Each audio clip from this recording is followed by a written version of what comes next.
Hey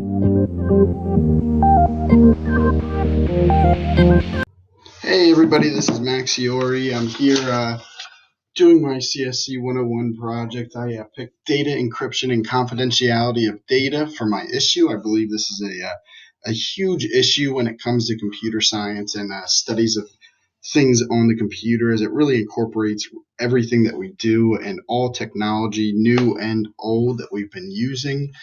It really helps to protect our data, and it really does things that people don't even really think about on a daily basis. So first I want to show you, this is my homepage. I used a bunch of different features to make this website, and I'm going to show you a little bit of what we did. We used cPanel. We were given a domain name, and we were able to use that to go in and make ourselves a website. So we went into this and the public HTML, and it brings you to something like this, where we get it and we're able to actually create our own web page from essentially nothing. We're just giving a domain name, and we have to go around and actually create everything that's in it. So this is the text image, or the CSS image of what this home page actually is. So we have everything in the heading up here. Then we have the style category, and this is really what makes the page what it is. This gives it all the style, it gives it the color, it adds all these borders and everything really that we want back there. So that's really essential to this project.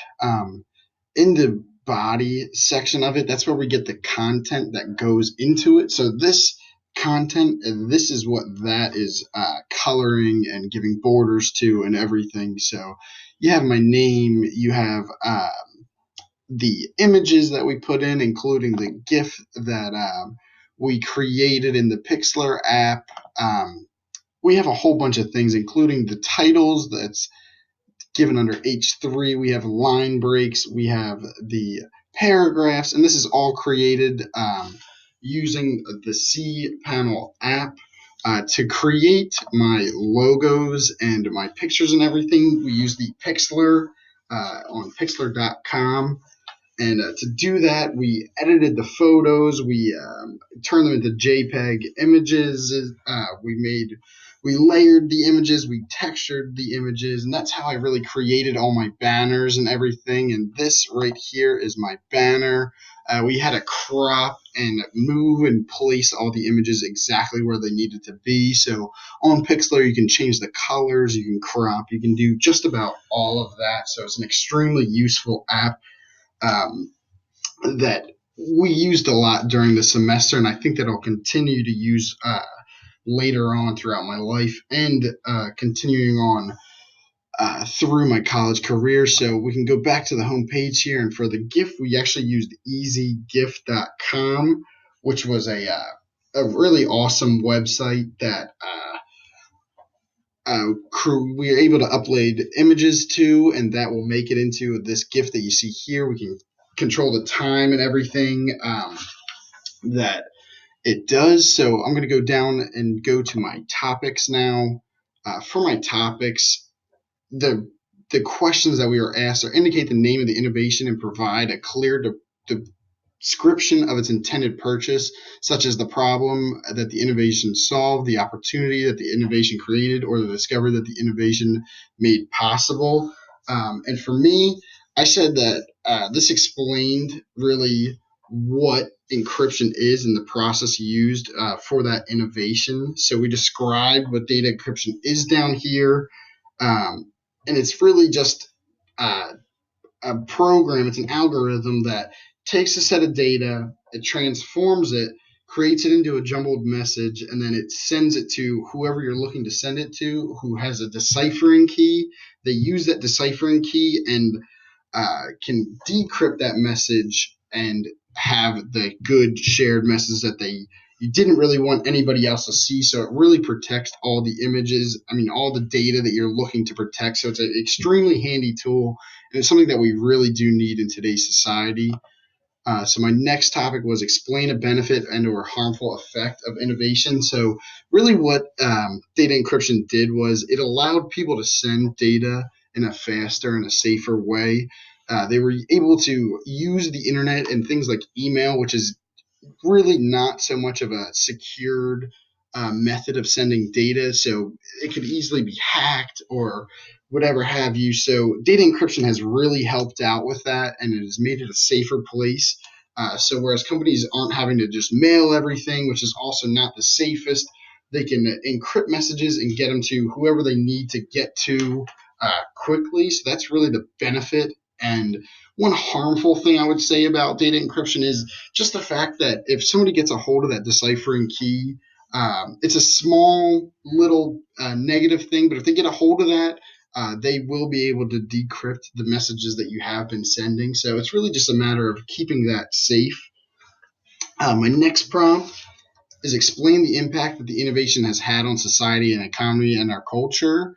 And really, that's an enormous, enormous impact that it's had because, like I said, it is technology is forever advancing, and we really need this kind of stuff when it comes to the government, when it comes to the military, and when it comes to everyday use. The government can now keep messages and data that they have safe and secure. So there's not really, well, there is a chance, but there's less of a chance that things are going to go wrong that we don't want to. So the government can now keep data safer than they used to be able to against their enemies and everything. So that's really an amazing, amazing thing. And private parties can also use it as well.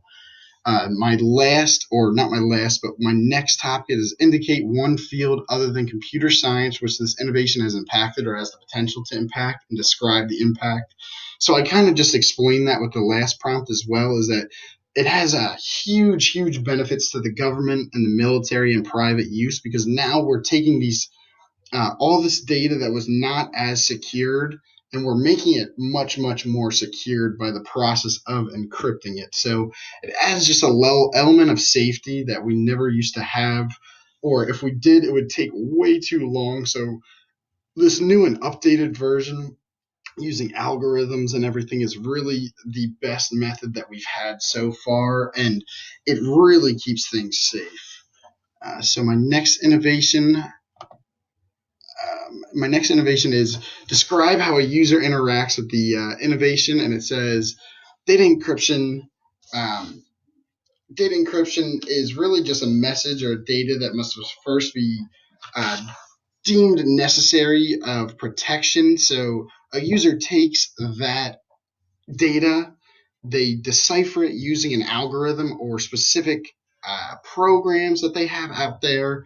The data is then transmitted to the person who they're looking to send it to, and that person has a deciphering key, like I've said before, and that person can then enter in that data or that jumbled up message that really doesn't make any sense to the normal eye, and they'll put it into the whatever program or whatever key they have, and that will change it back to the message that they were looking to send. So it really is just an extremely, extremely positive thing. My next thing is describe in detail how the innovations technology incorporates at least one of the big ideas of abstractions, algorithms, program, and or the internet to accomplish its purpose. So it really incorporates all of these things, the biggest one being algorithms and internet, because it uses an algorithm to convert the data into encryptions and encrypted data. So that's really one of the biggest things, and that's really one of the biggest things that has made data encryption so positive and so safe. And the next thing is it really relies on the internet because now we can send things over through the internet and not really fear as much that they're going to be hacked or that people are going to see that information. So my next page is describe how the innovation consumes data as inputs, produces data as outputs, and or transforms the data. So like I've explained before, the user has to first transform that data into an input, which would be changing it using an algorithm to make it into that jumbled mess. It then produces that jumbled mess of data, which we then transform and send to the user, who then takes it and then deciphers it with the key and finds it. My last one would be describe at least one data storage concern, data privacy concern, or data security concern related to the innovation. The real thing that this does is it really protects things, including the cloud, which the company Apple uses, which deals with cyberly storing data. So when they take in that data, they use algorithms to encrypt it, and they use data encryption to then store it and really protect it from people getting in and seeing those things that we really don't want people to see. So that really takes away the fears and everything that private parties and businesses don't want. They don't want you to really go through their data or anything. So that really helps it.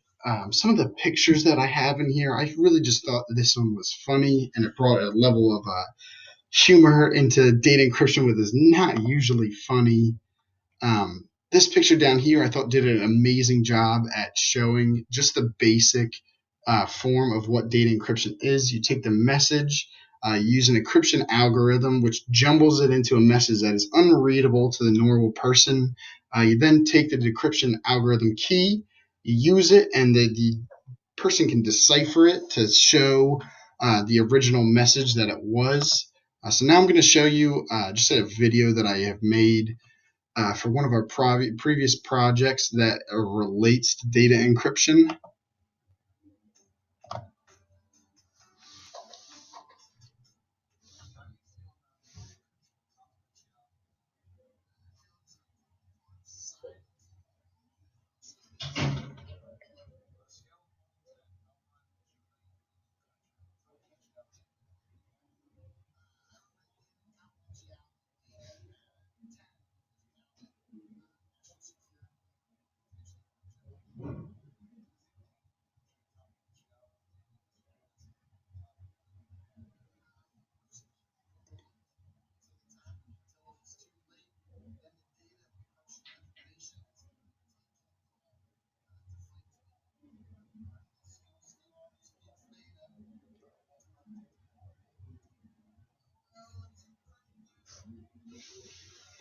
All right, so that was just a video that I had made for a prior project that shows really the benefits and tells about the benefits and what can go wrong with data encryption. To make that, I recorded it on a phone, on a friend's phone, who then sent it to me, and I uploaded it to Google to their video editing software, where I was able to add music to it and a cover photo and then a final slide. So right now I just want to take you back through my website and just show you kind of just a simple version of everything. This is the abstract, just telling you what it is. We have a bunch of pictures here that just relate to it. We have the date and time whenever you join the website. And then we have this table of contents that'll lead you anywhere on the website, as well as all of this stuff. And this is probably my favorite reference that we have right here, this number 81, because I really feel like it explains the processes of where data encryption came from, the importance of it, and where it's headed to in the future. So this is where I got a lot of my pictures, because I think it's very funny, but I also think this is the most relevant thing because it shows you things like this, which is the history of sending secret messages. And then it shows you all the different types of data that they have in data encryption methods. So we have the symmetric key algorithms and asymmetric, which are really just the two most common ones. And here's where I got a lot of my pictures, and it shows you the two different types. So again, I'd like to thank you for watching my video. And here's just one last view of my page. Thank you very much. All right, everybody, and that's my presentation. For more info on data encryption and confidentiality of data, please visit my website. The link is